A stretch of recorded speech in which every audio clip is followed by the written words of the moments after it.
Le jujutsu géostratégique russo-américain, Tomahawk versus Oreshnik, Ukraine versus Venezuela.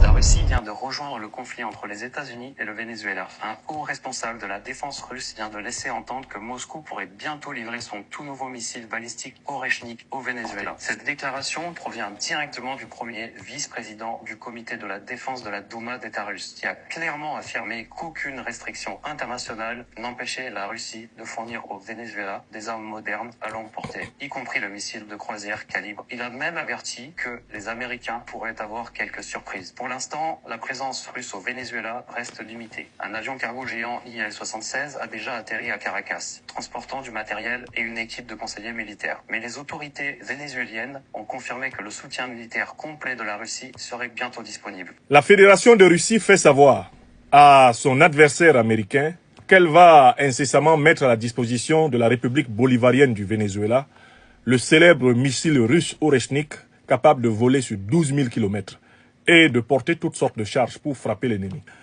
Pour ceux qui connaissent un peu l'histoire, nous nous retrouvons exactement dans le schéma d'une situation vécue entre le 13 octobre et le 27 octobre 1962, la célèbre crise des missiles de Cuba. Donc ceux qui ne connaissent pas bien cette histoire pourraient penser que de manière délibérée, Nikita Khrouchtchev et l'Union soviétique étaient venus menacer les États-Unis. Ceux qui étudieront bien l'histoire apprendront que ce sont les États-Unis qui avaient commencé par menacer l'Union des républiques socialistes soviétiques en plaçant des missiles de longue portée en Italie et en Turquie afin d'être capable de frapper Moscou. Mais, vous savez, l'histoire est une école. Elle se déroule une première fois comme une farce, disait Lénine, et une seconde fois, elle a tendance à se reproduire sous la forme d'une tragédie.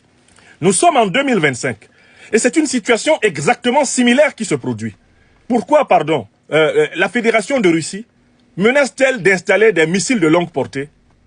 Eh bien, au Venezuela, la réponse est toute simple. D'abord, tout le monde est au courant que le président Donald Trump menace d'envahir le Venezuela afin de prendre le contrôle des richesses pétrolières de la révolution bolivarienne du Venezuela, dirigée par le camarade Nicolás Maduro.